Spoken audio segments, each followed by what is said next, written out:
tratamiento iniciado a este paciente ha sido un tratamiento asociado, ¿no? Omeprazol, claritromicina y acitromicina por 14 días, ¿no? Entonces ahí vemos el esquema que se realizó a ese paciente, el omeprazol, 20 miligramos, la eritromicina, 500 miligramos cada 12 y la amoxicilina, ¿no? Un seguimiento de un tratamiento asociado por el cual se programa una prueba de aliento dentro de control las 4 semanas después de finalizar el tratamiento, ¿no? Y tras haber suspendido los inhibidores de la bomba de protones. Entonces, a toda esta presentación clínica con un diagnóstico sobre Helicobacter pylori que está provocando una gastritis crónica antral, ¿no? Entonces, dentro de los tratamientos, o bueno, dentro de las preguntas que debemos de realizarnos, ¿cuál es el principal factor de riesgo epidemiológico en la infancia de este paciente, ¿no? Entonces, el hacinamiento y la privación social durante la niñez y obviamente el antecedente que él todavía está teniendo, es profesor en provincia, son marcadores principales ya que la infección suele contagiarse en los primeros años de vida, ¿no? Siendo la colonización más frecuente en la niñez, ¿no? ¿Por qué es relevante el antecedente del tabaquismo en este paciente, ¿no? Un fumador activo, ¿no? Ya que esto, al ser un un cofactor ambiental, se agrava el peligro de desarrollar, ¿no? Las úlceras duodenales y el cáncer gástrico en personas infectadas, ¿no? Entonces, es un factor de riesgo, ¿no? Relevante porque agrava el peligro de progresar de una gastritis a una úlcera duodenal y también tener una asociación con la cáncer gástrico, ¿no? A pesar de que este paciente tiene ya el antecedente de tener a su padre que ha fallecido por un cáncer gástrico, ¿no? ¿Qué mecanismo utiliza el Helicobacter pylori para sobrevivir al ambiente del ácido del estómago? Entonces, dentro de la fisiopatología que lo vamos a ir viendo, los puntos clave, pues la ureasa, ¿no? Hace que la urea se convierta en amoníaco, ¿no? Entonces, por lo cual, este amoníaco cubre al Helicobacter pylori, genera un ambiente alcalino para poder persuadir el pH gástrico del estómago, ¿no? ¿Cuál es la función de estas proteínas de virulencia, ¿no? La proteína CAGA en la patogenia. Entonces, esta proteína, ¿no? Que bien la isla GA codifica y sintetiza, ¿no? Esas proteínas de de virulencia, que son proteínas de virulencia, como la A, en las células epiteliales, que va a provocar cambios proliferativos, inflamatorios y el citoesqueleto, ¿no? Aumenta el riesgo de cáncer gástrico. Entonces, ¿cuál es la proteína que se asocia con mayor riesgo de cáncer gástrico? Una proteína de virulencia es la CAG, por los cambios inflamatorios y también provoca cambios proliferativos, ¿no? Dentro de los marcadores de virulencia, dentro del Helicobacter pylori. ¿Qué relación existe entre el patrón de gastritis del paciente, ¿no? A predominio antral y su riesgo futuro de enfermedad? Esto, cuando hemos hablado sobre patologías gastrointestinales y hemos visto la úlcera péptica, había una relación, ¿no? Entre la presentación de la úlcera duodenal, ¿no? O la predominio de antral y la relacionado en el cuerpo gástrico, ¿no? A nivel del cuerpo anatómico. Entonces, esto se relaciona ya sea en la región antral, ¿no? Con el desarrollo de úlceras duodenales, ¿no? En cambio, es menos predisponente para el cáncer gástrico. Mientras tanto, la pangastritis o la que afecta más que todo al cuerpo, al fundus gástrico, suele estar antesala de la úlcera gástrica y generar el adenocarcinoma. Entonces, las gastritis, ¿no? De predominio del cuerpo gástrico, ¿no? En la parte gástrica, ¿no? Del fundus, está más asociado al adenocarcinoma. Entonces, mientras que la localización anatómica antral, pues no tiene tanta relevancia y sí puede generar una úlcera duodenal, ¿no? ¿Por qué se eligió la prueba de aliento en lugar de la serología para el seguimiento? ¿No? Hemos indicado que el seguimiento que se ha realizado después de concluir el tratamiento se realizó nuevamente la prueba del aliento en vez del seguimiento de la serología. Porque en la serología los anticuerpos, ¿no? Como la IgG, pueden tardar más de 14 semanas en disminuir, ¿no? Por eso, dentro del texto también hace hincapié que la serología no es un marcador para ver una respuesta, ¿no? Sin embargo, la serología tarda en desaparecer, ¿no? Por lo que no es útil para valorar el éxito inmediato de la erradicación. Entonces, la prueba de aliento detecta la infección actividad actual, ¿no? En cambio, la serología puede tardar más de 14 semanas y obviamente no es un marcador para valorar la erradicación, ¿no? ¿Cuál es el objetivo de indicar el tratamiento de erradicación en este paciente? Entonces, además de buscar una mejoría, ¿no? de los síntomas que ha presentado, ¿no? Obviamente se busca reducir el riesgo futuro de cáncer gástrico, ¿no? Especialmente por el antecedente familiar, ¿no? Y obviamente por la colonización y los factores que pueden desencadenar para eh, potenciar este futuro cáncer gástrico en este paciente, ¿no? Por eso es muy importante la erradicación del Helicobacter pylori. Si el tratamiento de línea falla, ¿no? Que estabas recibiendo, me pasó clarito, amoxicilina, ¿cuál es el siguiente, ¿no? De un tratamiento tri asociado, entonces se debe buscar un tratamiento de segunda línea como el régimen cuádruple, ¿no? Entonces aquí se añade el bismuto, ¿no? Otras fallos repetitivos, realizar una endoscopía para hacer el cultivo y la prueba de sensibilidad antibiótica. Entonces, aquí se puede, pues, si puede haber un fallo, todavía persiste la acidificación, entonces se añade el tratamiento de segunda línea con bismuto, ¿no? Entonces, ¿qué efecto, no, protector podría estar perdiendo el paciente al erradicar la bacteria? Existen evidencias de colonización por Helicobacter pylori, pueden brindar protección contra complicaciones como la enfermedad del reflujo gastroesofágico y el adenocarcinoma esofágico, ¿no? Entonces, este efecto protector podría estar perdiendo el paciente al erradicar la bacteria, ¿no? Entonces, ¿cuánto tiempo debe esperar el paciente para realizar esta prueba control tras los antibióticos? Esperar por lo menos 4 semanas después de cumplir el tratamiento antibacteriano, esquema tri asociado, ¿no? O cuádruple si es que hubiera alguna resistencia, ¿no? Para evitar resultados negativos o falsos negativos debido a la supresión temprana de la carga bacteriana. Entonces, eso respecto al caso clínico, debido a la infección, en este caso una gastritis antral, ¿no? Que sea provocado por la infección. Entonces, para ir a la parte de los puntos clave del Helicobacter pylori, ¿no? Entonces, tenemos que hacer, obviamente, la síntesis del capítulo y vemos en esta diapositiva, ¿no? Las imágenes de cuál la prevalencia, ¿no? Como estamos aquí en América del Sur y vemos en las regiones donde hay mayor prevalencia, 60, y obviamente va bajando en países en desarrollo. Sin embargo, esto ha tenido una repercusión global a nivel del mundo, ¿no? Entonces prácticamente la mitad del mundo pues tiene una alta prevalencia y obviamente esta colonización es casi la mitad de la población mundial, ¿no? Mundial, ¿no? Usualmente de por vida. Principalmente el factor de riesgo para úlceras pépticas, adenocarcinoma y el linfoma mal, ¿no? El linfoma asociado al tejido linfoide. Y la atención central, ¿no? Se basa en el patógeno eh, es un patógeno formidable, pero con un sorprendente rol en la protección contra el eje, ¿no? El adenocarcinoma esofágico, el asma y las alergias como tal. Entonces, la anatomía, colegas, vamos a ir esto solamente recordando, ¿no?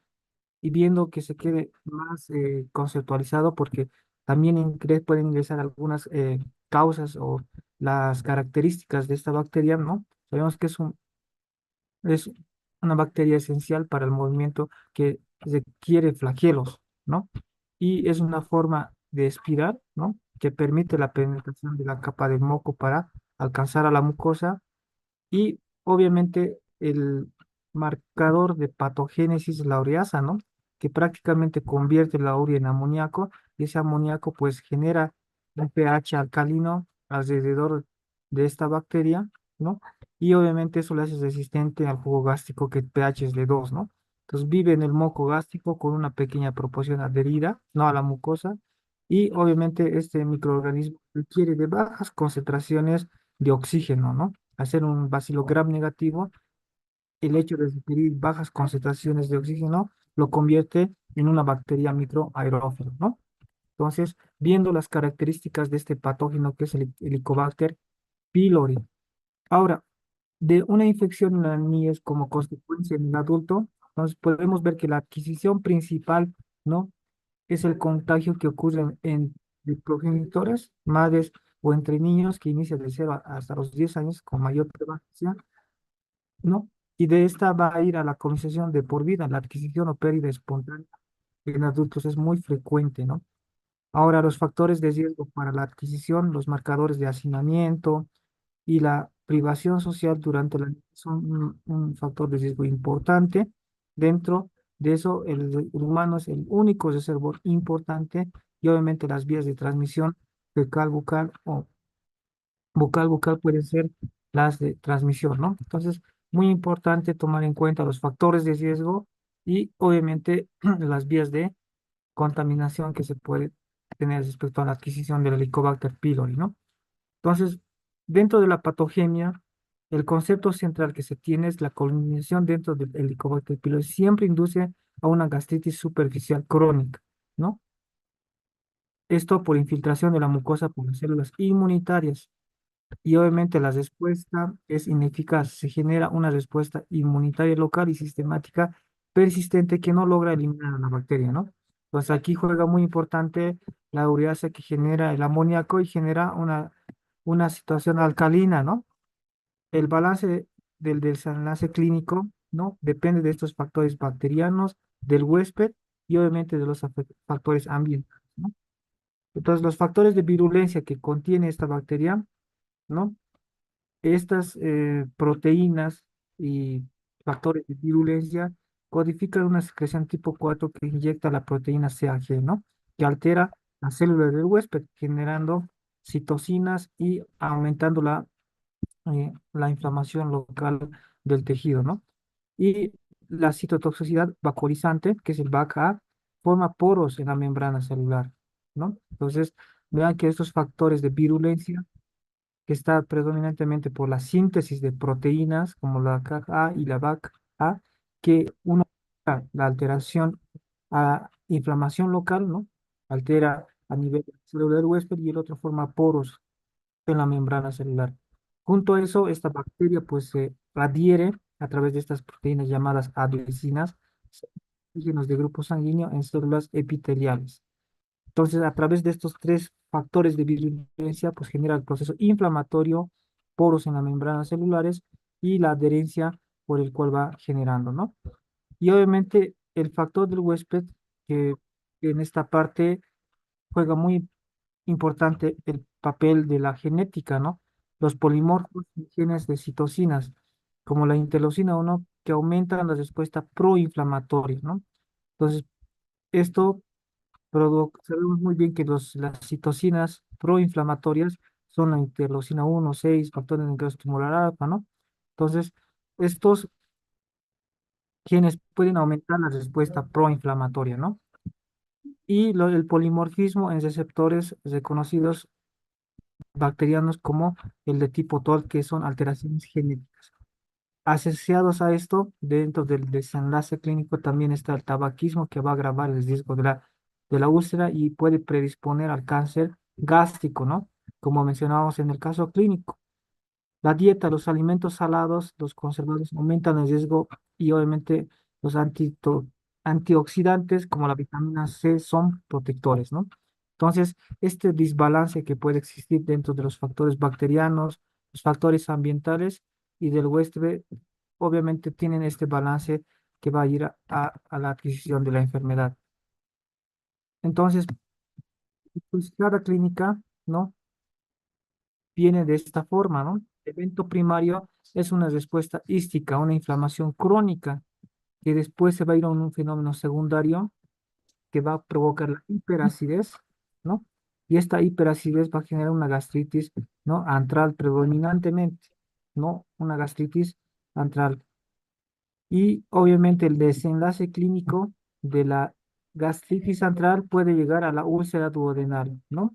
Entonces, es muy importante el hecho de la respuesta hística, ¿no? Al fenómeno secundario, que también puede generar la estimulación antigénica crónica, el desenlace clínico que puede llegar a los linfomas de tipo B, ¿no? El famoso MALT. Y también puede llegar a una gastritis atrófica, una pangastritis, ¿no? Y puede evolucionar al adenocarcinoma gástrico, ¿no? Fuera del cardias en este caso. Entonces, miren los desenlaces clínicos, ¿no? Y los fenómenos y las dudas que puede progresar este Helicobacter pylori, generando las úlceras, los linfomas, el adenocarcinoma, ¿no? Y puede también generar una disminución del riesgo de la esofagitis por reflujo, ¿no? Y las secuelas, ¿no? En este caso, por el fenómeno de la hipocloridria, ¿no? Entonces, dentro de eso estamos viendo que estos factores de virulencia pueden ser letales, como también perder, ¿no? La disminución del riesgo de esofagitis por reflujo. Ahora, dentro de esto, la paradoja de un balance de riesgos, ¿no? De riesgos y beneficios, ¿no? Aumenta el riesgo de úlceras, sí, adenocarcinoma y mal, ¿no? Asociado a estos tres. Y obviamente disminuye el riesgo, ¿no? De ERGIA y sus complicaciones, como esofagitis de Barrett, adenocarcinoma de esófago, ¿no? Pero dentro de los riesgos y beneficios, pues es más importante los riesgos, ¿no? Alterando estas cosas, ¿no? La evidencia que sugiere esta protección es particularmente fuerte, ¿no? Por cepas de las proteínas del CAG, que son factores de virulencia provocado por el Helicobacter pylori, ¿no? Entonces, ¿cuándo sospechar y tratar? Entonces, son puntos claves que se deben de tomar en cuenta. Las indicaciones, ¿no? Irrefutables es la úlcera péptica, ¿no? Ya sea duodenal o gástrica, activa o con antecedentes documentados, se debe de hacer una indicación irrefutable. Los linfomas, ¿no? De baja malignidad, el MALT, también son indicaciones importantes. Y las indicaciones que están recomendadas por guías, ¿no? Es una dispepsia funcional, debido hasta el 15% más que con placebo ha sido recomendado frente a unas dispepsias funcionales y estos recomendados por las guías, ¿no? La indicación a considerar, ¿no? El apoyo no universal en este caso sería en el caso de la anemia ferropénica inexplicable, la deficiencia de la vitamina B12, ¿no? Que provoca la inflamación crónica, la púrpura trombocitopénica idiopática y los antecedentes familiares de cáncer que también son indicaciones a considerar por el factor de riesgo que tiene, ¿no? Hereditario como tal. Entonces, ¿qué estudios o el arsenal diagnóstico y los métodos invasivos y no invasivos, ¿no? Dentro de los invasivos, obviamente el gol estándar es pues, la endoscopía digestiva alta, ¿no? La prueba de la urease en biopsia que puede ser, es rápido y sencillo, pero las desventajas, algunos kits requieren hasta las 24 horas para ser sensibles, ¿no? Entonces, obviamente al hacer el análisis histológico o histopatológico aporta mayor, ¿no? Al, el informe histológico va a aportar información adicional, ¿no? Del daño inflamatorio, algunas alteraciones celulares como la metaplasia, y obviamente hay una sensibilidad dependiente del operador, ¿no? Y el uso de la atención especial. Entonces, esa es la desventaja que obviamente es dependiente del operador. Entonces, obviamente el cultivo permite realizar pruebas de susceptibilidad a antibióticos, ¿no? Y la sensibilidad puede ser variable por la técnica. La prueba de la urea en aliento, ¿no? Es muy precisa, útil para vigilar el post-tratamiento, ¿no? Como en el paciente hemos indicado, ¿no? Una vez que se ha terminado el tratamiento, entonces la prueba de urea en aliento, ¿no? La prueba de urea en aliento es la recomendable y vamos a ver por qué, porque las pruebas serológicas pues tardan en disminuir después del tratamiento y obviamente la prueba de aliento te indica una actividad vigente como tal.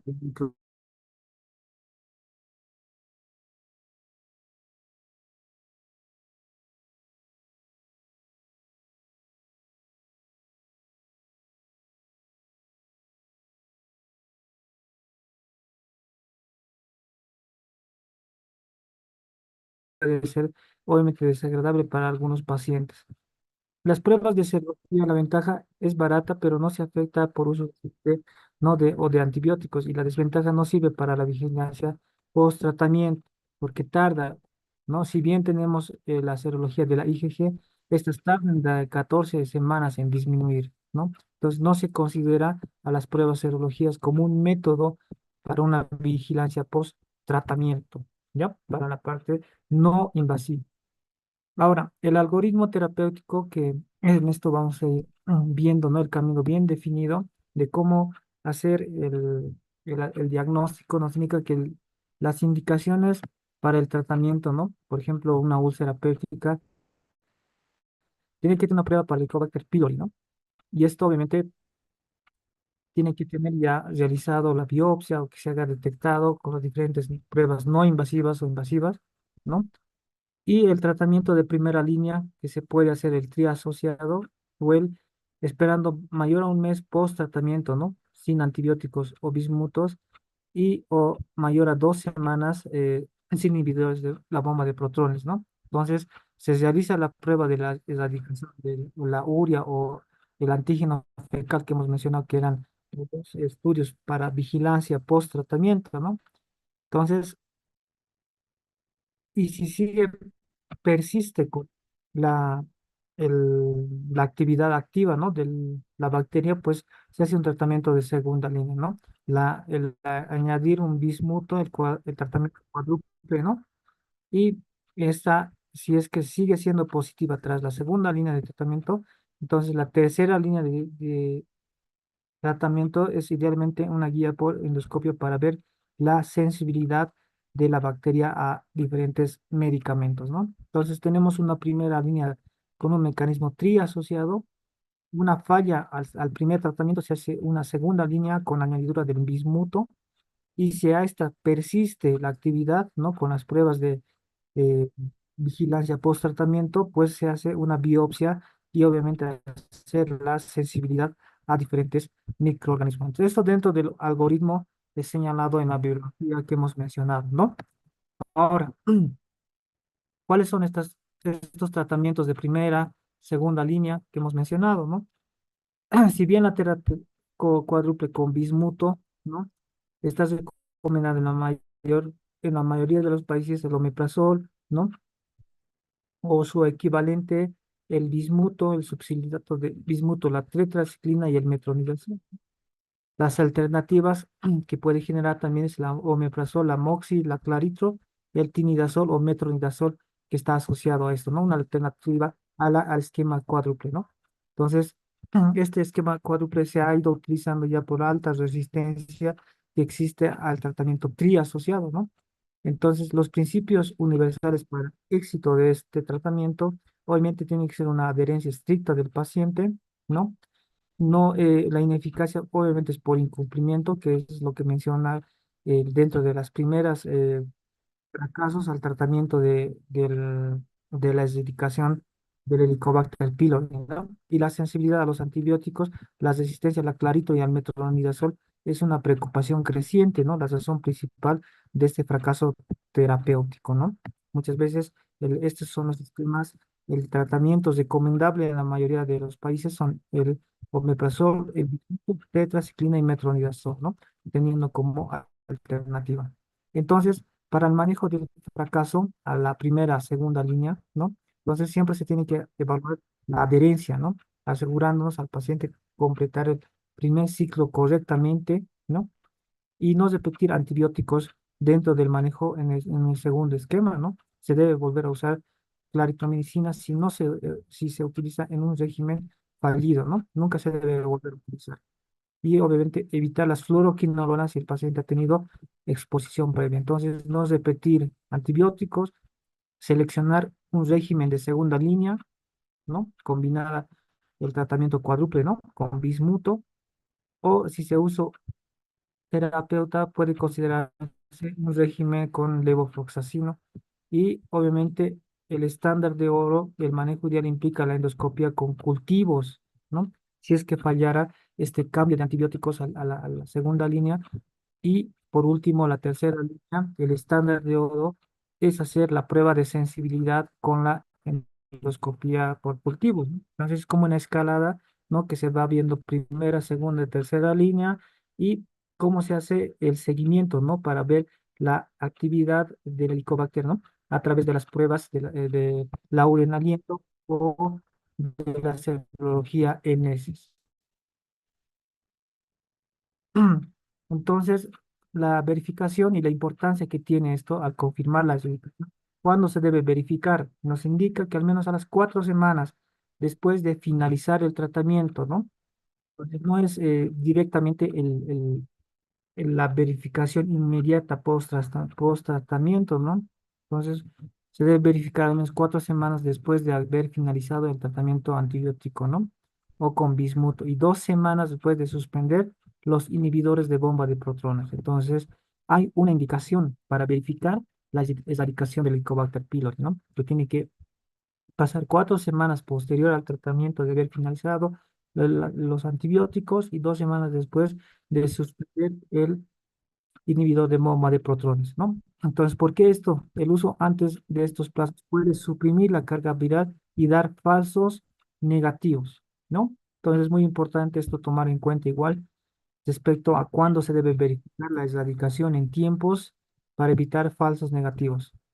¿Qué prueba se debe de utilizar? La prueba de urea en aliento o la prueba de antígeno en heces, ¿no? Que obviamente está indicada para vigilar la erradicación, ¿no? Del Helicobacter, ¿no? Entonces, ¿por qué no se utiliza la serología? Como hemos mencionado, el IgG disminuye muy lentamente, ¿no? Incluso puede ser meses o años, por lo que no puede distinguirse entre una infección activa de una pasada.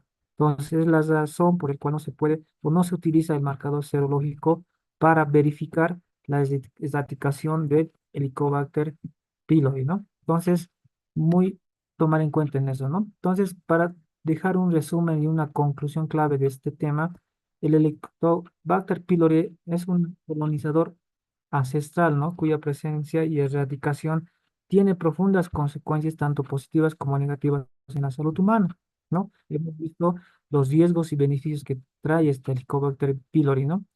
Y obviamente el desenlace clínico es un balance complejo entre la virulencia de la cepa bacteriana y la susceptibilidad genética del huésped y factores ambientales como la dieta y el tabaquismo, ¿no?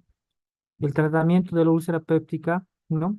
Y el linfoma gástrica ha sido evolucionado para erradicar el Helicobacter pylori, permitiendo la curación en muchos casos, ¿no? Entonces, por eso es que se ha ido asociando el TRI y el tetra asociado, viendo también que existe bastante incremento en la resistencia a diferentes medicamentos empleados, ¿no? Entonces, el manejo exitoso exige de regímenes múltiples fármacos, ¿no?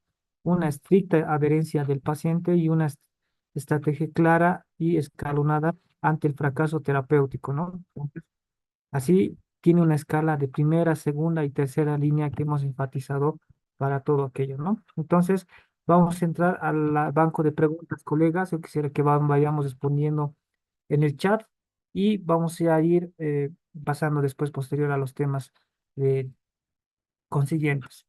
Vamos respondiendo, colegas, esto en el chat. En la patogenia de la ulceración duodenal por Helicobacter pylori, ¿cuál es el mecanismo hormonal primario que explica el aumento de la carga ácida en el duodeno? Vayamos viendo esto, colegas, en el chat. ¿Cuál es el mecanismo hormonal primario que explica el aumento de la carga ácida en el duodeno? Nos vamos a dar unos segundos.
Lo que genera, ¿no? Es la disminución de los linfocitos de productores de una hormona que es la somatostatina en el ácido gástrico, ¿no? Entonces, esta colonización del anto gástrico reduce, ¿no?, los números de linfocitos D que producen somatostatina. ¿Y qué hace esta somatostatina? No, normalmente inhibe la liberación de gastrina, ¿no? Un regulador. Su disminución obviamente provoca la hipergastrinemia, lo cual aumenta la secreción de ácido gástrico estimulada por alimentos, ¿no? Entonces, por eso es que eh, existe una hipergastrinemia y obviamente genera la acidez a nivel duodeno por la inhibición de la somatostatina, ¿no? Al producir una disminución de los linfocitos T, ¿no? Vayamos con la siguiente pregunta, colegas. Respecto a la patogenicidad, ¿no?, de la isla de la CAG, de la CAG, ¿cuál de los siguientes enunciados describe correctamente la interacción molecular con el hospedador? Esta proteína, como el inciso A, ¿no?, es directamente a los antígenos del grupo sanguíneo, ¿no? O el sistema de secreción tipo 4 inyecta péptidoglicanos que son reconocidos por el receptor intracelular NOT1, ¿no? Entonces, igual, la molecular CAG es una citotoxina que forma poros directamente en las membranas de las células epiteliales B, o la translocación de KK induce exclusivamente cambios citolíticos inmediatos, o a través del receptor tipo TOL4 es el único encargado de reconocer los componentes de la pared del Helicobacter pylori. Entonces, ¿cuál es la patogenicidad de esta proteína? Es una proteína virulenta que provoca el Helicobacter pylori llamado la CAG-A, ¿no? Entonces, vayamos respondiendo en el chat, colegas. ¿Qué es lo que provoca esta proteína?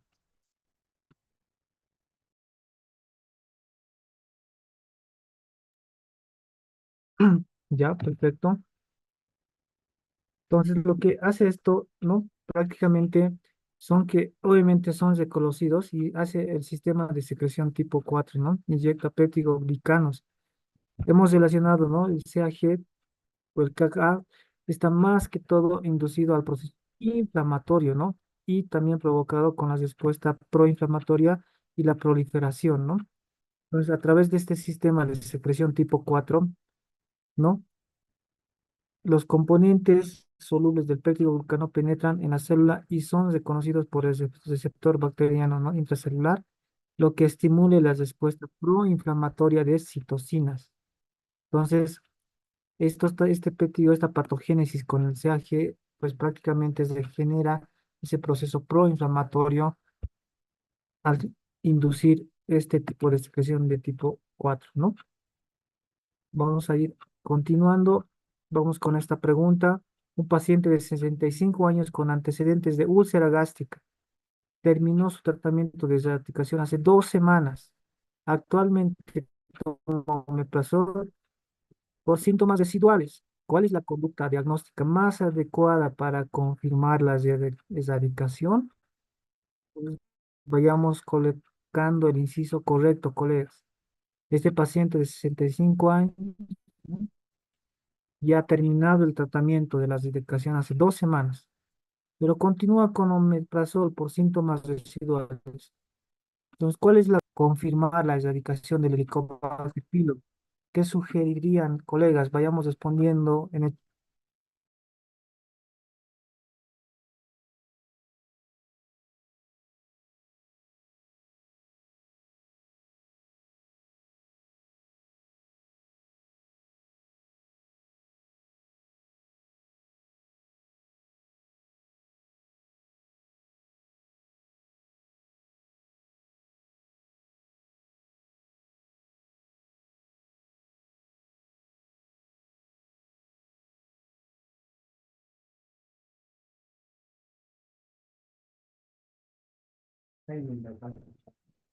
Ya, entonces, como hemos mencionado, ¿no? Tenemos que suspender el inhibidor de la bomba de protones por 2 semanas, ¿no? Luego realizar la prueba del aliento o el antígeno en heces, ¿no?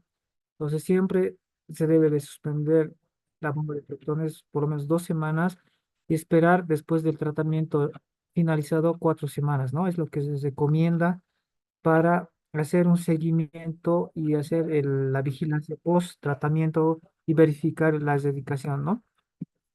Ahora, de la observación de que la prevalencia del Helicobacter pylori es de 50% en personas de 60 años y menos del 10% en niños, ¿no? Que eso igual explica primordialmente por qué.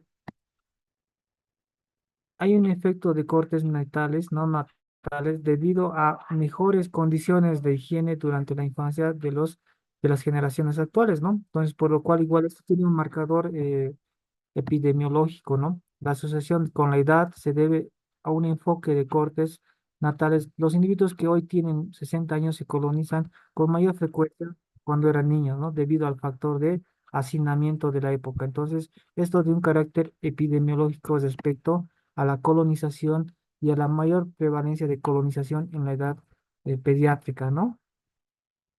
Entonces, acá, los factores determinantes para predecir la respuesta fallida al tratamiento de la erradicación del Helicobacter pylori en un paciente con linfoma o linfocitos B, ¿cuál sería ese factor que determina y predice la respuesta al tratamiento fallido, ¿no?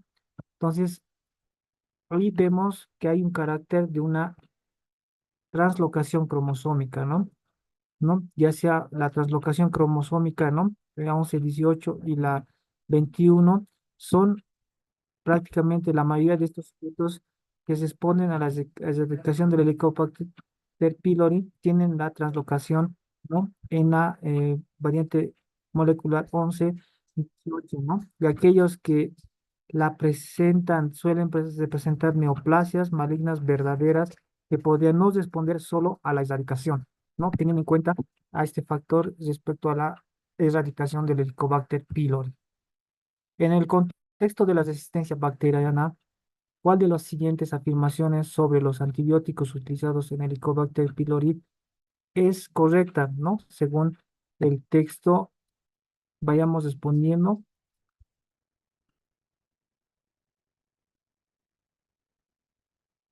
frente a un contexto de resistencia, ¿no?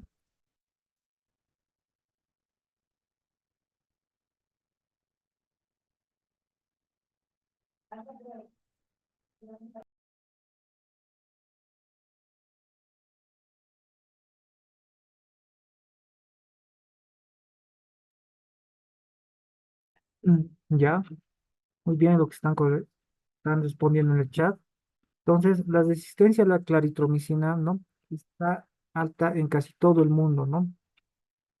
Pero que a menudo fallan los regímenes que lo incluyen, ¿no? Por eso es que en el contexto de la resistencia bacteriana, pues la claritromicina tiene una alta resistencia, por lo cual se estaba empezando a utilizar el tratamiento asociado, ¿no? Con bismuto, ¿no? Lo cual es un factor de mayor importancia para ver esto, ¿no? La tasa de resistencia primaria a la claritromicina es lo bastante alta como para que los regímenes que lo incluyen fallen con frecuencia, ¿no? ¿Cuál es el mecanismo propuesto por el cual la colonización persiste por el Helicobacter pylori? ¿Podría ejercer un efecto protector contra el adenocarcinoma esofágico? Vayamos respondiendo, colegas, estoy igual en el chat. Vamos a darnos unos segundos.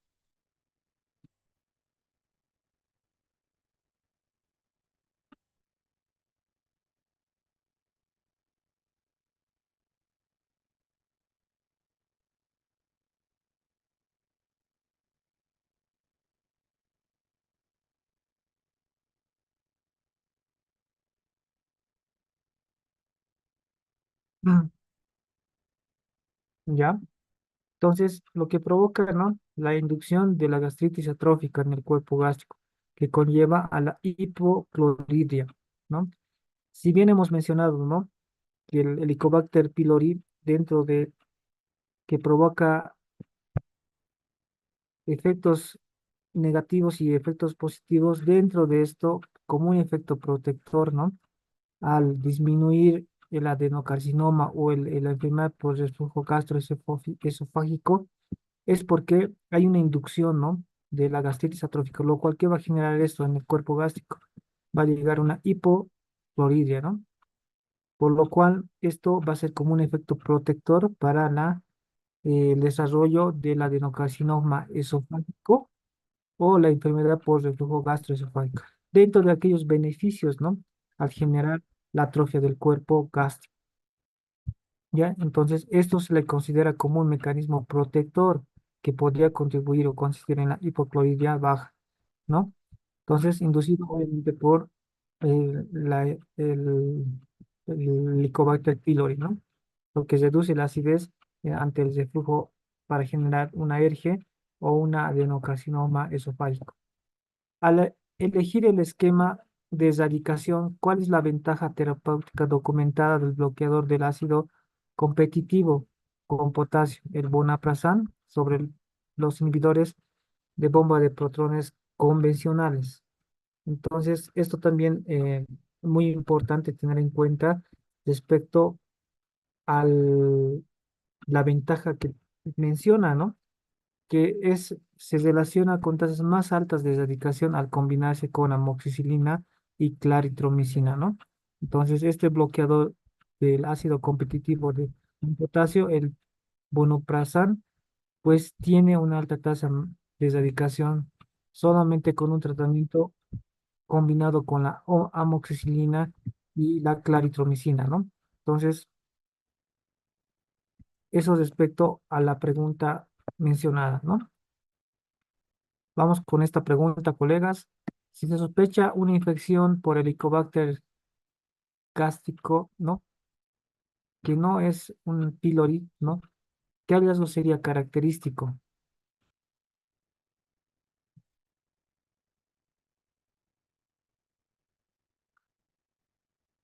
Al, al no ser un Helicobacter pylori como tal, la visualización de las formas espirales apretadas y largas en los cortes histológicos. Entonces, esa sería la forma característica, ¿no?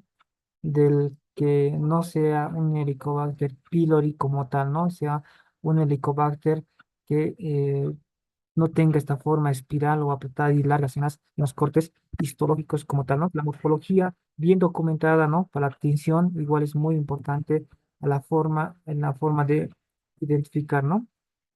Entonces, esta forma de visualización de formas espirales apretadas y largas en cortes histológicos, ¿no? Además, suelen ser resultados solo débilmente positivos en las pruebas de ureasa, ¿no? Entonces, por eso es que la prueba de ureasa, ya sea en aliento o en heces, también confirma una actividad activa, ¿no? A pesar del Helicobacter pylori es carcinógeno tipo 1, ¿no? ¿Cuál es, cuál es una razón de peso para no recomendar la detección y tratamiento masivo en poblaciones asintomáticas de países en desarrollo, en el cual nos incluye, ¿no? Entonces, ¿cuál es la razón? ¿No? La ansiedad que genera en personas sanas y el riesgo de síntomas de ERGE post-tratamiento, ¿no? Entonces, esa es la razón, ¿no? De eso para recomendar la detección y el tratamiento masivo en poblaciones asintomáticas, ¿no? Que genera obviamente en personas sanas y el riesgo de síntomas de ERGE post-tratamiento. Entonces, hasta ahí, colegas, hemos dado la parte de la infección por Helicobacter pylori. ¿Ya? Entonces, tomar en cuenta que este tema, bueno, se va indagando igual, ¿no? En la parte de los temas de gastroenterología, como también está disertado en la patología de úlcera duodenal, úlceras gástricas, ¿no?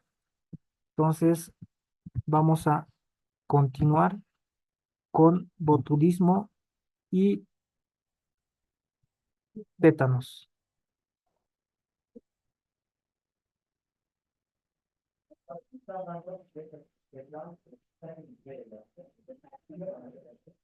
Recording stopped.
Recording in progress.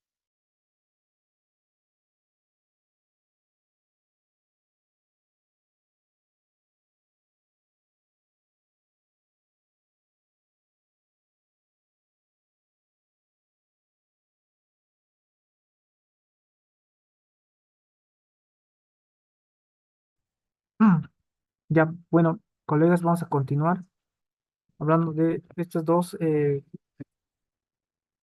enfermedades como el botulismo y el tétano. Ya vamos a empezar con el botulismo, en el cual, bueno, esta obviamente tenemos que hacer un hincapié sobre las manifestaciones y obviamente el diagnóstico y aquellas formas de tratamiento, ¿no? Entonces, el botulismo es una parálisis flácida descendente, ¿no? Que pone obviamente el peligro de vida, ¿no? Y obviamente es una enfermedad poco común, pero letal y grave, ¿no? Entonces es muy importante tomar en cuenta estas formas de alteración que puede presentar, obviamente, respecto a este tipo de mecanismo letal, ¿no? Que incluso se utiliza como un arma en algunos países, ¿no? El botulismo es una enfermedad poco común pero grave caracterizada por una parálisis de pares craneales y una parálisis flácida, ¿no? Una parálisis flácida descendente y simétrica, lo que lo caracteriza, ¿no? La parálisis en forma descendente, ¿no? Descendente. Obviamente es simétrica. El diagnóstico clínico temprano es fundamental para el tratamiento efectivo. Entonces, el botulismo, como tal, tiene seis formas, ¿no? Dentro de las mencionadas, ¿no? En la literatura, ya sea de formas naturales, transmitido por alimentos, la parte infantil, ¿no? De la edad pediátrica, por algunas heridas, ¿no? La forma de presentación y la colonización del intestino en el adulto, las de formas iatrogénicas y las de inhalación, como les menciona, como un arma biológica, ¿no? Dentro de las formas de botulismo. Entonces, el agente causal del botulismo es el Clostridium, ¿no? Y al producir esta toxina botulínica. La neurotoxina botulínica es obviamente producido principalmente por el Clostridium botulinum, ¿no? Una bacteria anaerobia, gram positiva y forma de esporas, ¿no? Y obviamente esta puede ser producida por otros tipos de Clostridium, ¿no? El Baraty, el Botulinum, ¿no? Pero el que más se asocia principalmente es el botulinum, ¿no? Entonces, estas esporas ubicadas en el suelo y extremadamente resistentes al calor, sobreviviendo a la ebullición, en caso, ¿no? Su resistencia aumenta con el pH elevado y bajo contenido de sal. Entonces, para este origen microbiano se tienen toxinas que son obviamente las más potentes conocidas como la potencia extrema, cantidades mínimas, ¿no? En nanogramos pueden causar enfermedad grave y la muerte, ¿no? Miren que la dosis mortal humana, esto ya por que va, es de 0,1 a 1 nanogramos kilogramo, ¿no? Y por vía inhalatoria, ¿no? Se va desde 1 a 1,2 nanogramos, ¿no? Entonces, dosis tan pequeña, pues puede generar una catástrofe, ¿no? Dependiendo también de la diversidad de los serotipos, ¿no?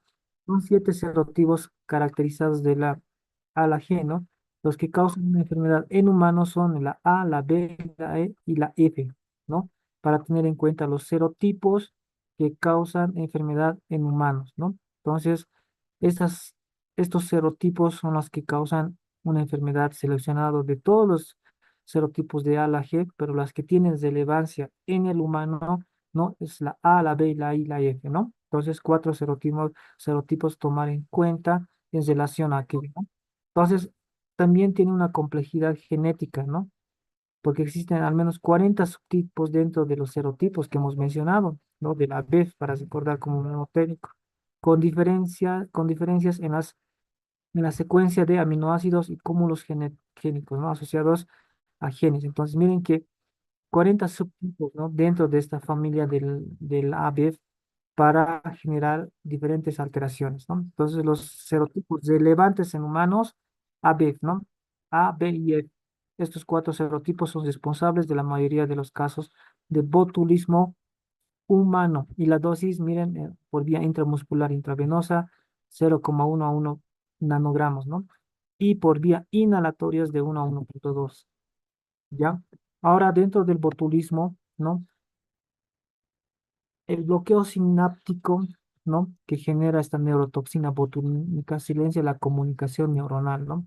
Entonces, todas estas neurotoxinas botulínicas actúan como en la unión neuromuscular, ¿no? En la sinapsis que hay entre la neurona y el músculo, ¿no? Inhibiendo ¿qué? La liberación del neurotransmisor de acetilcolina, ¿no? Entonces, esta, al impedir la unión de la acetilcolina, pues esta unión es irreversible y la recuperación requiere la regeneración de nuevas terminaciones nerviosas, lo que explica la parálisis prolongada, semanas o meses, ¿no? Entonces, como ven acá el mecanismo de acción, prácticamente la cadena pesada de la neurotoxina botulínica se une a la neurona presináptica, ¿no? Que como ven acá se une a la neurona presináptica y la fase 2 se internalización, ¿no? Las toxinas la toxina es internalizada en vesículas, ¿no? Para posterior hacer una translocación, ¿no?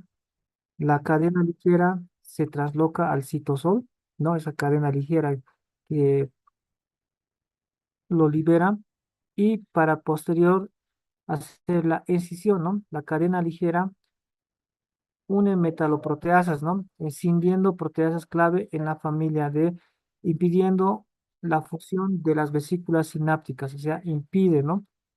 Con las membranas celulares, entonces, lo cual impide la liberación de la acetilcolina, ¿no? Entonces, el resultado final, sin liberación de acetilcolina, no hay contracción muscular y obviamente eso genera una parálisis plástica.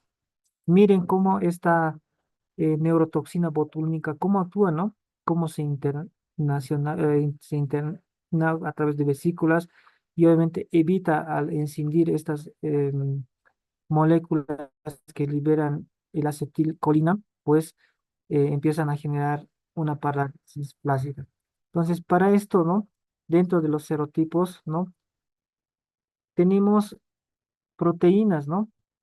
De SNARE o escindidas, las que van a generar eh, prácticamente estas alteraciones, ¿no? Las más frecuentes en esto es la BDFG, ¿no? Que hemos mencionado, dentro de ellas van a alterar estas proteínas que van a ser responsables, la BAMP y la sinaptoprebina, que es prácticamente la que va a generar esta alteración a nivel de la inhibición o la liberación de la acetilcolina, ¿no? Dentro de los serotipos A y E está la SNAP25 como blancos moleculares, ¿no? Donde actúan estos en este SNAP25, la D, la B, la D, la F y la G a nivel del BAMP y el serotipo C en la SNAP25 y la sintataxina, ¿no? La sintaxina en este caso y la SNAP25 por los serotipos de carácter del serotipo C, ¿no? Entonces, dentro de esto, las manifestaciones del botulismo, ¿no? Hay 6 vías de exposición a la toxina, como hemos mencionado a un inicio de la presentación, ¿no? El botulismo transmitido por alimentos, ¿no? Ingesta de alimentos contaminados con esta neurotoxina, ¿no? Preformada.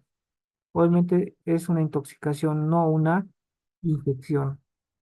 La colonización intestinal del adulto, ¿no? Similar a la parte infantil, pero en mayores a 1 año, casi siempre asociado a anomalías, ¿no? Del gastrointestinal o alteración de la microbiota intestinal normal, ¿no? Entonces, una colonización intestinal del adulto. El botulismo infantil, ingesta de esporas que germinan y producen las neurotoxinas botulínicas, ¿no? In situ en el intestino del lactante menor a 1 año. el botulismo iatrogénico, provocado por los efectos sistémicos tras la inyección de esta neurotoxina como con fines terapéuticos, ¿no? O estéticos como tal, ¿no? Y obviamente generalmente por sobredosis o producido no autorizados, ¿no? Entonces, en la parte estética, pues estas neurotoxinas también son utilizados, pero también tienen efectos colaterales, ¿no? El botulismo por una herida, la contaminación directa, ¿no? De estas esporas por a la herida abierta, ¿no? El botulismo por inhalación, ¿no? Que es la exposición a estas neurotoxinas en aerosol, principalmente como un arma biológica, considerado un agente selecto de nivel uno, ¿no? En Estados Unidos es una arma blanca por inhalación, ¿no? Que actualmente está prohibido, pero pues es utilizado como un arma blanca dentro del contexto, ¿no? Político y geográfico que utiliza Estados Unidos. Los factores de riesgo, obviamente, el alimento mal conservado y las heridas contaminadas, pues son un paso de ingreso, ¿no? A la adquisición del botulismo, ¿no? Obviamente el transmitido por alimentos, un mecanismo es la ingesta de toxinas preformadas, ¿no? Donde la espora han germinado en condiciones anaeróbicas, ¿no? Entonces, obviamente, esto con un perfil americano conserva obviamente, las verduras de baja acidez, ¿no? En brotes por fallas en proceso, ¿no?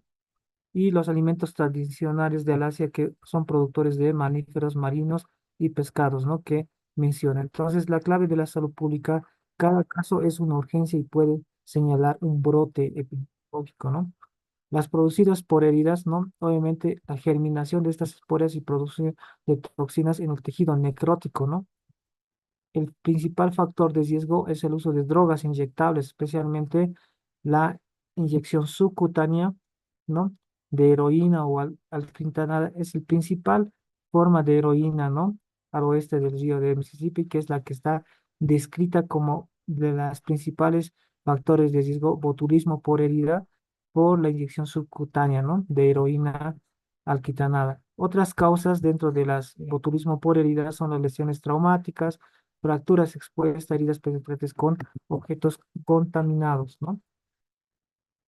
La colonización intestinal, cuando el patógeno se establece in situ, ¿no? El botulismo infantil, la forma más frecuente en América de Este, lo que nos menciona, la población afectada en lactantes de menor de un año, ¿no? Y la patogenia es la ingestión de esporas, ¿no? De esporas que sobrevive al ácido gástrico y coloniza el intestino, donde la microbiota inmadura permite su germinación y producción de la neurotoxina botulínica, ¿no? Y la excreción prolongada en los lactantes puede excretar el Clostridium durante semanas tras la recuperación, ¿no? Entonces, las fuentes de esporas, pues el miel, ¿no? Es un vínculo epidemiológico establecido. No se debe dar miel a lactantes de menos de un año, ¿no? Dentro de una recomendación importante y recomendado, ¿no? El polvo y la tierra se cree que es una fuente en la mayoría de los casos, ¿no? Pero la miel se ha ido asociando como un informe de salud pública. La colonización intestinal en el adulto, ¿no? La frecuencia es extremadamente rara, menos a 30 casos, ¿no? Mundialmente. Por eso es una enfermedad rara, pero de importancia, ¿no? Y los factores predisponentes requieren una alteración, obviamente, en la microbiota intestinal, no por anomalías anatómicas gastrointestinales, cirugías previas gastrointestinales y el uso prolongado de antibióticos, ¿no? Por el cual esta puede ser un factor de colonización intestinal, ¿no? Entonces, miren este panorama epidemiológico, ¿no? En América, lo cual el botulismo infantil, ¿no? Se va registrando de 1858 casos, ¿no?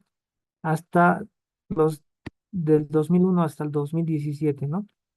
Y obviamente transmitido por alimentos y el botulismo por heridas en menor porcentaje, ¿no?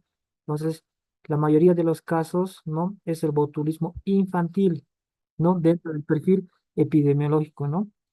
Entonces, el botulismo por heridas antes era raro, pero ha ido aumentando su frecuencia durante las décadas ¿no? Principalmente asociado al consumo de drogas inyectables, ¿no? Entonces, obviamente los serotipos también van viéndose, ¿no? Como el A, la B, ¿no? Como por herida también, el serotipo A y la B se van, el serotipo A es el que mayor porcentaje tiene y los transmitidos por alimentos también como un fuerte que es el serotipo A, ¿no? Entonces, miren que en la parte infantil el serotipo B es la que mayor frecuencia tiene, pero por herida y por alimentos el serotipo A. Entonces, miren el perfil epidemiológico y los casos reportados, ¿no?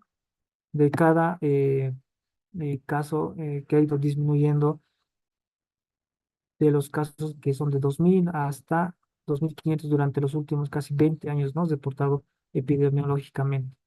Entonces, el síndrome clínico, reconocido por estos signos clave del botulismo, ¿no? Se manifiesta con parálisis bilateral de pares craneales, ¿no? Seguidas de una parálisis flácida, simétrica y descendente en un paciente afebril y con estado mental intacto, ¿no? Entonces, la parálisis descendente, ¿no? Es cráneo caudal, ¿no? Cefalocaudal, ¿no? Entonces, estos síntomas, ¿no?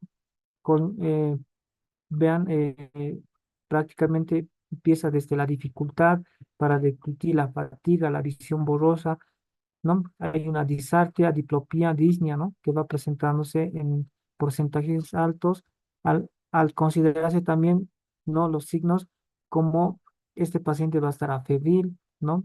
Obviamente va a estar alerta y orientado porque no hay alteración del estado de conciencia. Pueden tener tosis palpebral, debilidad en extremidades, midriasis y parálisis facial, ¿no? Entonces, esos signos son los más frecuentes observados durante la alteración dentro de la parálisis flácida cráneo-caudal, ¿no? Entonces, las disfunciones autonómicas no pueden causar la boca seca en el mayor porcentaje, 62%, y el dolor faríngeo intenso como tal, ¿no? Y el impacto respiratorio, obviamente, al tener una alteración a nivel de los músculos respiratorios, ¿no? Estos pacientes requieren intubación y ventilación mecánica, ¿no? Al producir una relajación de los músculos de las respiraciones, ¿no? ¿Qué más menciona sobre el diagnóstico diferencial para confirmar o la confirmación por el laboratorio? La sospecha clínica basada en el examen neurológico es clave, ¿no? El examen neurológico, ¿no? Es la herramienta más importante y obviamente buscar el déficit de pares craneales, ¿no? 3 y 4, ¿no? El 6, el 7 y el 9, ¿no? Que prácticamente está dentro de todo lo que es la parte ocular, ¿no? Faringia para ver alteraciones o parálisis de estos pares craneales, ¿no? Y los errores comunes, ¿no? Confundir tosis, disartria e inestabilidad con intoxicación por alguna otra sustancia, ¿no? Opioides o alguna otra intoxicación que genera este tipo de alteración. Entonces, para esto es este cuadrito que son las causas más frecuentes para hacer un diagnóstico diferencial, ¿no? Entonces, el botulismo siempre va a ser descendente, ¿no? Obviamente va a comprometer pares craneales predominantemente, ¿no? La función sensitiva, ¿no? El líquido cefalorraquídeo y las pruebas de hidrofonio son negativos, ¿no? Entonces, aquí lo que más le caracteriza el botulismo es de origen descendente y de un compromiso temprano de los pares craneales versus al Guillain-Barré o a la miastenia grave, ¿no? Que en estos casos, ¿no? Siempre la progresión va a ser caudocefálico, ¿no? No va a ser de carácter descendente, ¿no? Entonces, eso tomar en cuenta respecto al diagnóstico diferencial, ¿no? En el 95% de los casos. Entonces, menos común, ¿no? Respecto a la afectación de pares craneales, ¿no? Pero sí una miastenia gravis que sí puede ser obviamente fluctuante, pero también puede presentarse una tosis, una diplopía, ¿no? Más que todo en la parte ocular. Y la función sensitiva en el Guillain-Barré sí hay parestesias comunes y el líquido cefalorraquídeo pues nos muestra una elevación de las proteínas, ¿no? Y lo que lo diferencia la miastenia grave es sobre la prueba de hidrofonio, que en este caso va a ser positivo, ¿no? Nos la miastenia grave, lo que lo diferencia del botulismo del Guillain-Barré es la positividad de la prueba de hidrofonio, ¿ya? Y las pruebas de confirmación, como la electromiografía, puede apoyar el diagnóstico al mostrar el bloqueo de la unión neuromuscular, ¿no? Lo que provoca la inhibición de la liberación de la acetilcolina, ¿no?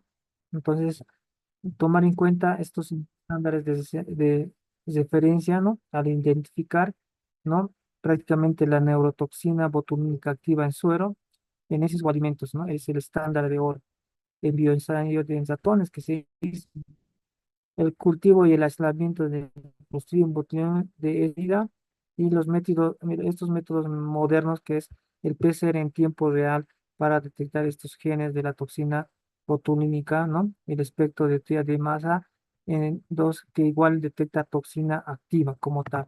Entonces, esto dentro de los métodos modernos que existe para el diagnóstico. Entonces, dentro del manejo ya, el apoyo y el tratamiento es específico, prácticamente la vigilancia y los cuidados, y obviamente esto va a cuidados intensivos, ¿no? Entonces, obviamente por compromiso respiratorio es esencial para pacientes con progresión de la parálisis, la monitorización respiratoria y obviamente la vigilancia, ¿no? Vital frecuente. La insuficiencia respiratoria es el ingreso, el motivo de ingreso, ¿no? Para un soporte vital respiratorio. Puede ser obviamente súbita por colapso de la vía aérea superior o parálisis del diafragma. La ventilación mecánica es instituir de inmediata y si es necesario. La parálisis puede durar semanas o meses, ¿no? Y obviamente prevenir neumonías asociadas al ventilador, úlceras por decúbito, ¿no? Todo complicación crónica dentro de la terapia. Apoyo psicológico también recordar esto sobre el paciente como está consciente, ¿no? Sin alteración del estado de conciencia, pero sí tiene una marcada parálisis flácida de forma descendente, ¿no? Entonces, los resultados con cuidados adecuados, la tasa de supervivencia en Estados Unidos, ¿no? Obviamente esto en no infantil está registrado con mayor al 95%, ¿no? Y obviamente la tasa de supervivencia infantil cercana al 100%. Entonces, para esto el botulismo pues requiere nomás un soporte ventilatorio hasta hacer el tratamiento efectivo, ¿no? Que tiene mayor compromiso por la parálisis de los músculos de la respiración. Entonces, la antitoxina, un tratamiento específico para detener la progresión, ¿no? La antitoxina neutraliza la toxina circulante, previniendo que se una a una o más terminaciones nerviosas. No se evita la parálisis establecida. Por ello, la administración temprana es crucial, ¿no? Para pacientes mayores a un año, ¿no? La antitoxina botulínica heptavalente, ¿no? De origen equino, cubre los serotipos de la A a la G. Entonces, esta antitoxina botulínica heptavalente es la que va a cubrir, ¿no? Este tratamiento para revertir o tratar de que no abarque a más neurotransmisores, ¿no? Las uniones neuromusculares. Entonces, reduce significativamente la mortalidad, especialmente si se administra en las primeras 48 horas, ¿no? Esto en los pacientes mayores a un año, ¿no? Y menores a un año dentro de los lactantes, las inmunoglobulinas botulínica humana, ¿no? Entonces, el uso de las inmunoglobulinas obviamente reduce sustancialmente la duración y la gravedad de la enfermedad. Entonces, aquí ponen, ¿no? Sospecha de botulismo no infantil, no mayores a un año. Obviamente, esto se debe hacer con un medio de contacto y obviamente enfatizando, obviamente, la consultación del Centro de Diagnóstico de Enfermedades Infecciosas Americanas, ¿no? La CDC, y obviamente también hacer la prevención primaria sobre deportes, sobre estos, ¿no? Pues la antitoxina es liberada desde esta reserva federal, ¿no? Que tiene de origen mundial para el tratamiento como tal, ¿no? Entonces, la prevención del botulismo por alimentos, por la herida y la prevención del botulismo infantil, ¿no? Como una regla de oro, no se debe suministrar la miel, ¿no? De ningún tipo a lactantes menores de un año, ¿no? Esto bien documentado respecto a las estrategias clave que menciona dentro de la literatura, ¿no? Tomando en cuenta siempre esos aspectos, ¿no? Y obviamente las prevenciones respectivas sobre el cuidado frente a heridas contaminadas y sobre los alimentos en relación a esto, ¿no? Entonces, miran el contexto global, ¿no? Del botulismo, en el cual se siguen reportando, ahí ven, por años, ¿no? En Europa, ¿no? La forma más común transmitido por alimentos, el país con más casos en Italia, ¿no? Y la que nuestro continente está reportando la Argentina, ¿no? El segundo país con más casos, ¿no? Después de Italia, ¿no? El botulismo infantil, ¿no? Y son 366 casos, ¿no? Que se han ido reportando. De ahí, ¿no? Él va viendo la que es Georgia, China y Tailandia, ¿no? Dentro de esto del botulismo por herida a nivel mundial, ¿no? Ahora, estos mensajes, como siempre tengamos la clase con las mensajes claves para llevarse, el botulismo es una emergencia neurológica, ¿no? La progresión obviamente puede ser rápida, llevando a una insuficiencia respiratoria en norias, ¿no? Y obviamente se quiere el manejo ventilatorio, ¿no? La asistencia respiratoria, ¿no? El botulismo ante una parálisis flácida descendente, ¿no? Siempre es descendente con compromiso rápido, temprano de los pares craneales, ¿no? Y obviamente es bilateral, no es asintomática, simétrica, ¿no? El diagnóstico es clínico, ¿no? Obviamente no debe esperarse la confirmación, ¿no? El hecho de, obviamente, hacer un diagnóstico diferencial y un examen clínico completo. La consulta es inmediata y obviamente salva vidas ante la sospecha de tener esta emergencia como una ente regulador, ¿no? De emergencia clínicas, ¿no? Vamos a terminar con el banco de preguntas. Vayamos respondiendo, colegas, sobre el mecanismo molecular de la neurotoxina botulínica. ¿Cuál de los siguientes afirmaciones describe correctamente a la diana de la proteólisis según el serotipo? ¿No? Hemos mencionado que estos serotipos tienen dianas, ¿no? Entonces, hemos visto de la BAF, ¿no? Que son las más frecuentes en el humano. Entonces, ¿cuáles son las dianas para los diferentes serotipos? Vayamos respondiendo y vamos a responder en unos segundos la respuesta y la justificación adecuada.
Ya, entonces el serotipo C no tiene una capacidad de separar tanto a la sinaptopredina como a la sintaxina, ¿no? Entonces, para justificar aquello, no sabemos, recordando los serotipos B, D y F y G, no separan esta, la BAMP, ¿no? Es una sinaptopredina, ¿no? Que en el cual es el blanco, ¿no? En cambio, los serotipos A y E separan la SNAP 25 y el serotipo C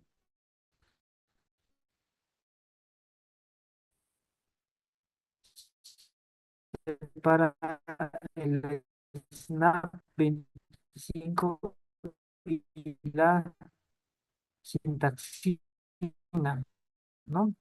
Entonces, esta actividad obviamente tiene esta actividad catalítica respecto a estos blancos según cuál es la toxicidad de tal ¿no? De la neurotoxina botulínica tal muscular de la neurotoxina botulínica. Vamos a dar unos segundos.